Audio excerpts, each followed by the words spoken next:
दोस्तों, बेसिक विसराज में आपका स्वागत है। आइए आज हम लोग सीखने वाले हैं दो चर वाले रैखिक समीकरण युग्म क्लास 10th एनसीईआरटी प्रश्नावली 3.2 प्रतिस्थापन विधि।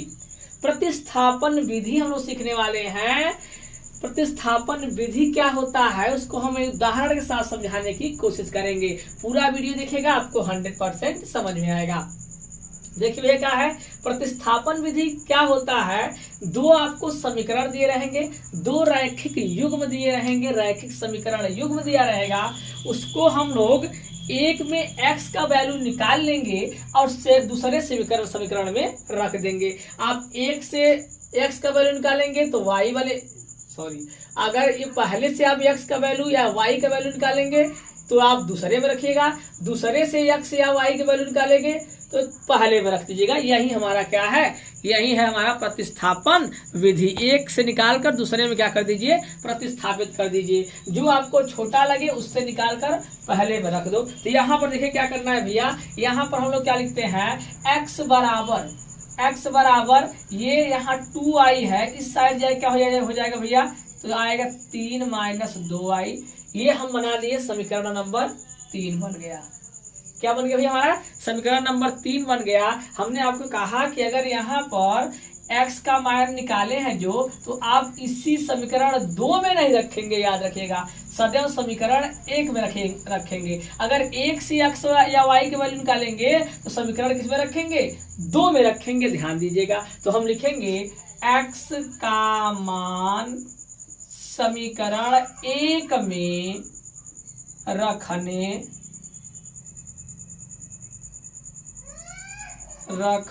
पर हम लोग क्या करते हैं, x का मान समीकरण 1 में रखते हैं। देखिए हमने 2 से x का मान निकाला था और 1 में रख रहे हैं, तो 1 में रखा तो कितना आ गया भैया, यहाँ रखेंगे x का मान, तो यहाँ x का मान रखते हैं तो यहाँ 7 समीकरण 1 में रख रहे हैं। x के स्थान पे क्या रखना पड़ेगा भैया, ये रखना पड़ेगा 3 - 2i और माइनस कितना 15y और बराबर 2 आ गया।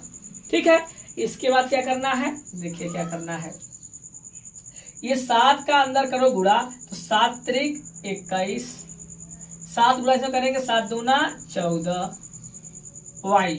यहाँ करिए ये -15y से रहने दीजिए भैया, ये बराबर में 2 है, 2 से रहने दीजिए, कोई समस्या नहीं। इन दोनों को ऐड कर लीजिए, y ये वेरिएबल है, दोनों को ऐड कर लीजिए तो आगे कितना -29y। ये यहाँ पर 2 है, ये इस साइड ये हमारा कांस्टेंट है, अचर है, उसको उस साइड ले जाएंगे तो -21 हो गया।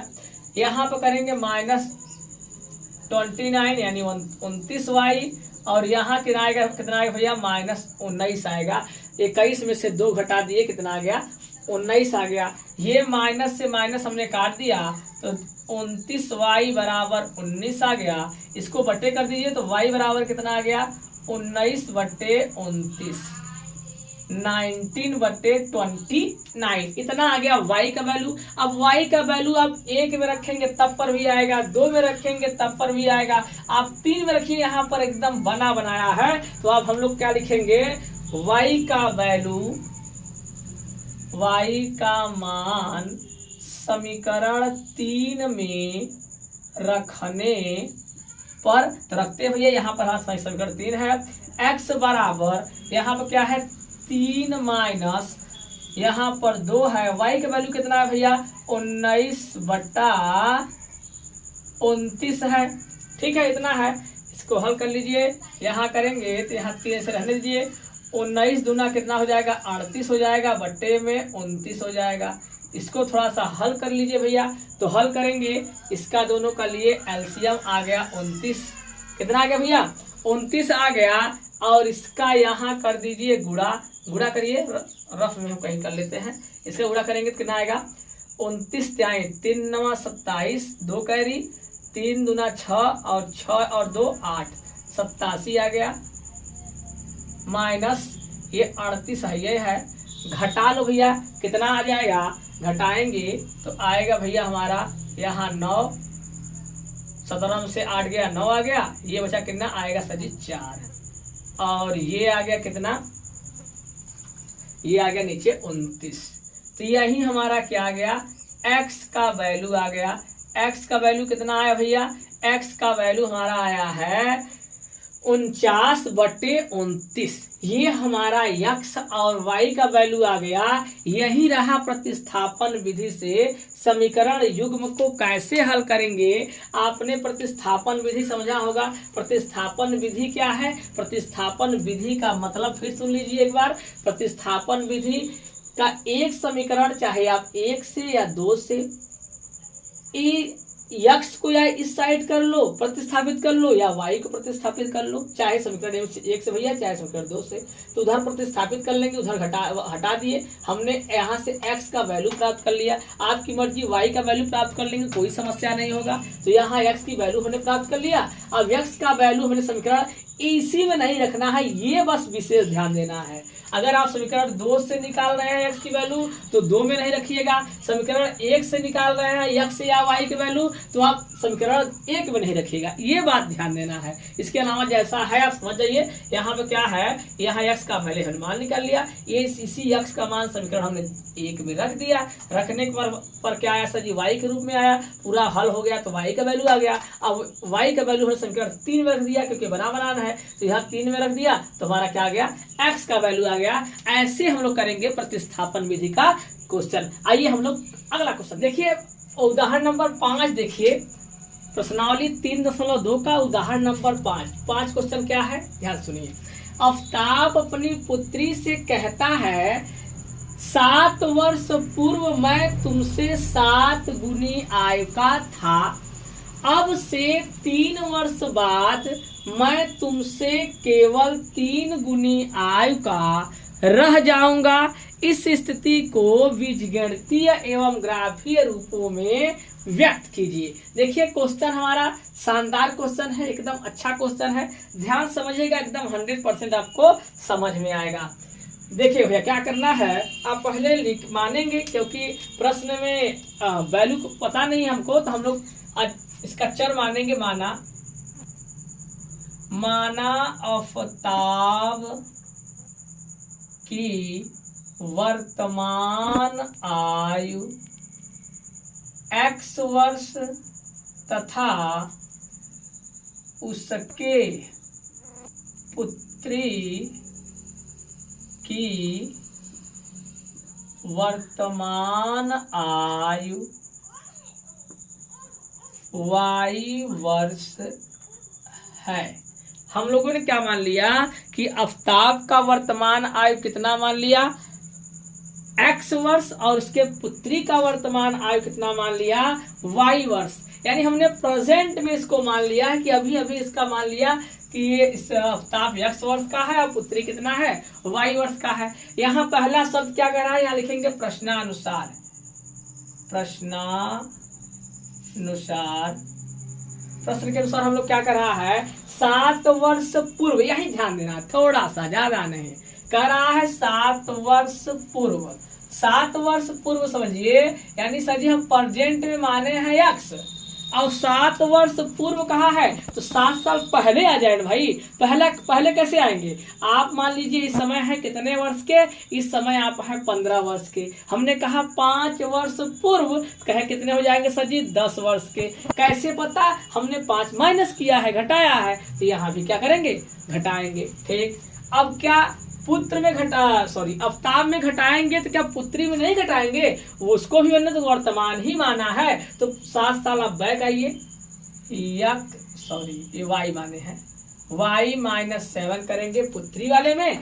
7 साल पहले इसको भी कर दिए, 7 साल पहले कर दिए। आगे क्या बोला है, मैं तुमसे 7 गुनी आयु का था। पिताजी बोल रहे हैं मैं तुम तो इस 7 साल पहले कितने था, 7 गुना था। ये 7 गुना बड़ा है। अगर यही 7 मैं इसको दे दूं तो क्या दोनों बराबर हो जाएंगे, नहीं हो जाएंगे, दोनों पक्ष बराबर हो जाएंगे। यही तो हम लोग चाह रहे हैं कि दोनों पक्ष क्या हो जाए, बराबर हो जाए, जिससे हमारा क्या बन जाए, एक समीकरण बन जाए।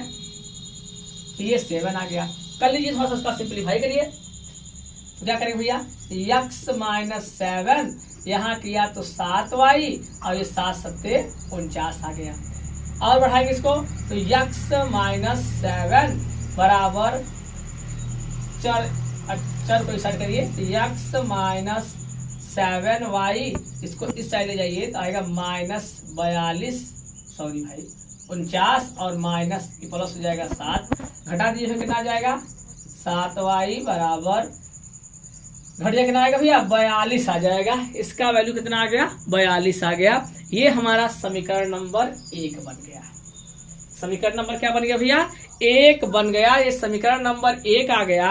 अब हम लोग को करना है सेकंड, द्वितीय शर्त क्या रहा है, ये प्रथम शर्त था, द्वितीय शर्त क्या कह रहा है, दूसरा बात कह रहा है अब से, अब यानी प्रेजेंट यानी वर्तमान, अब से 3 वर्ष बाद, यानी सर जी अब से 3 वर्ष भी आगे बढ़ा दीजिए, 3 वर्ष में जोड़ दिए, कहा है अब से यानी प्रेजेंट में सर जी वर्तमान आए, अब आपका क्या माने है यस, तो तुम्हें 3 बढ़ा दिए तो अब से 3 वर्ष बाद हो गया।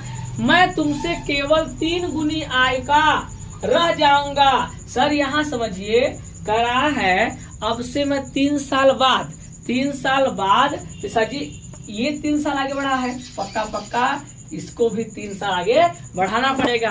कहा मैं 3 गुनी रह जाऊंगा, कौन आफ्ताब 3 गुनी रह जाएगा, तो यही 3 गुना उसको दे दे तो दोनों बराबर हो जाएंगे। क्या हम क्या चाह रहे हैं कि दोनों पक्ष हमारा क्या हो जाए बराबर हो जाए। तो यहाँ पर क्या आ जाएगा, इसको थोड़ा सिंप्लीफाई करिए,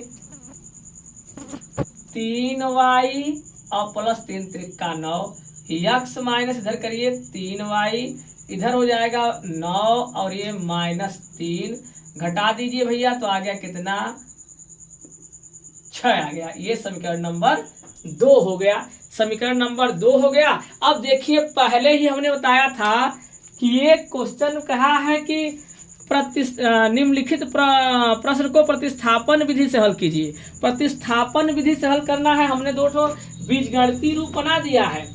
अब प्रतिस्थापन विधि से जब हल करेंगे तो यहाँ ग्राफीय रूप करने का कोई मतलब नहीं है।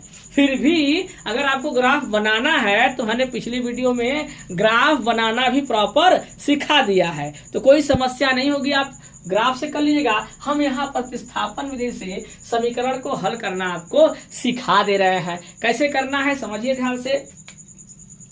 अब यह समीकरण 1 में x का वैल्यू निकाल लीजिए या समीकरण 2 से निकाल लीजिए। उसका निकाल कर समीकरण अगर इससे निकालिए तो इसमें रख दीजिए, इससे निकालिए तो इसमें रख दीजिए, आपकी मर्जी, चाहे जिससे करेंगे आंसर आएगा। हमने ये छोटा दिखाई दिया तो इससे क्या किया, x बराबर ये 6 है, इधर माइनस हो जाएगा, क्या हो जाएगा प्लस हो जाएगा 3y। ये समीकरण नंबर 3 मान लिया हमने, 3 मान लिया। अब इसको कहाँ रखेंगे, इसे रखेंगे हम लोग x बराबर इतने का मान, समीकरण अब इससे बनाए हैं तो इसमें रखेंगे, यहाँ लिख देते हैं, दिखाई दे रहा है भाई ना। हाँ, क्योंकि हम अकेले वाली वीडियो बनाते हैं तो समस्या हो जाती है, कहीं दिक्कत ना हो, छोटे उठे ना। चलिए देखिए x का मान समीकरण 1 में रखने पर, तो रखिए भैया, एक समीकरण हमारा यहाँ है तो x माइनस 7y बराबर माइनस 42 है। x का मान समीकरण 2 में 1 में रखने पर, समीकरण 1 हमारा यहाँ है, अब इसमें x का वैल्यू हम लोग रख रहे हैं। रख दीजिए भैया यहाँ पर x का मान, तो ये 6 प्लस 3y, ये माइनस का 7y बराबर माइनस में 42 है। चिन्ह पर ध्यान दीजिएगा, नहीं आंसर नहीं आएगा। यहाँ पर देखिए 6 प्लस ये माइनस प्लस माइनस घट जाएगा तो माइनस आए कितना भैया 4y बराबर माइनस 42। इसको ये अचर है, कांस्टेंट है, उस साइड ले जाइए, 4y यहाँ माइनस 42 और इधर जाएगा तो प्लस 6 हो जाएगा, सॉरी यार माइनस 6 हो जाएगा। देखिए ये प्लस का 6 था, उधर गया तो माइनस का 6, कितना हो जाएगा 48 हो जाएगा, माइनस 48, 42 और 6 48। यहाँ तक दिखाई दे रहा है, दिखाई तो दे रहा है, ऐसे कर लेते हैं, ऐसे सब लोग देख ले बढ़िया से। यहाँ पर हो जाए, अब यहाँ पर y बराबर कितना आ जाएगा, ये माइनस माइनस काट दीजिए, आ गया 12, 12 चौक 48। यहाँ पर हमने 4 का भाग दिया तो कितना आ गया 12। किसका वैल्यू आ गया, y का वैल्यू आ गया। अब y का जब वैल्यू आया है भाई, भैया थोड़ा समझिए, जब y का वैल्यू आया है, ये y हमने क्या माना है, y माना है पुत्री को, यानी पुत्री का एज आ गया हमारा 12 वर्ष। अब y का मान चाहे समीकरण 3 में रखिए, 2 में रखिए, 1 में रखिए, सब में आएगा। तो यहाँ देखिए बना है, इसमें रख दीजिए। तो y का मान समीकरण 3 में रखने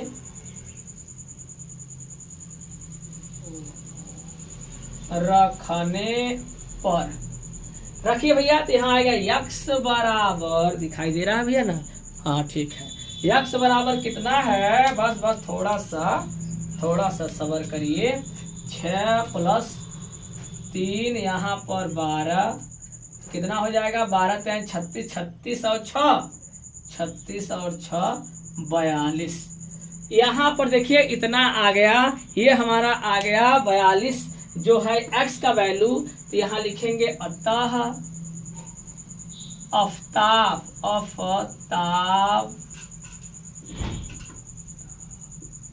आफ्ताब का उम्र कितना, आयु कितना है भैया 42 वर्ष, और पुत्री का कितना है 12 वर्ष। ध्यान थोड़ा सा और सुनिए, क्योंकि अभी आप मान लो अगर एग्जाम दे रहे हैं, आपको कंफ्यूजन हो गया कि हमारा सुटेबल आया कि नहीं आया, सही आया कि नहीं आया, तो मिला लीजिए। देखिए आप क्या करिए, उसने पहला जो कंडीशन कहा था हमें, दूसरा कंडीशन मिलाइए, छोटा पड़ेगा उसको तुरंत समझ में आ जाएगा। कहा है 3 वर्ष बाद, तो इसमें 3 वर्ष ऐड कर दीजिए। 3 वर्ष ऐड करेंगे तो कितना हो जाएगा, ये चेक करने का है, ये एग्जाम में लिखना नहीं है, ध्यान दीजिएगा भैया, ये एग्जाम में लिखना उखना नहीं है, बस आपको चेक करना हम सिखा रहे हैं, जिससे आपको प्रूफ हो जाए कि आप गलती सही आंसर आया है कि नहीं। तो आपको अगर शक चल रहा है तब शक नहीं है, तो फट से कहीं खाली हो जाना। यहाँ पर अगर 12 दिया है, पुत्री का है, तो 12 आप निकाले हैं, कहा है 3 साल बाद, तो ये हो जाएगा 15, पुत्री कितना हो जाएगा 15, और ये 3 साल बीते कितना हो जाएगा, जो आफ्ताब है उसका हो जाएगा 45। कहा है 3 गुना हो जाएगा, तो 15 3 45, 3 गुना हो रहा है, यानी लगभग कंफर्म हो गया कि हमारा आंसर क्या आया है, सही आया है। और इसमें भी रखेंगे तो इस बात को भी क्या करेगा, प्रूफ करेगा, इसलिए हमारा क्वेश्चन का आंसर क्या है, सही है। चलिए मिलते हैं नेक्स्ट वीडियो में।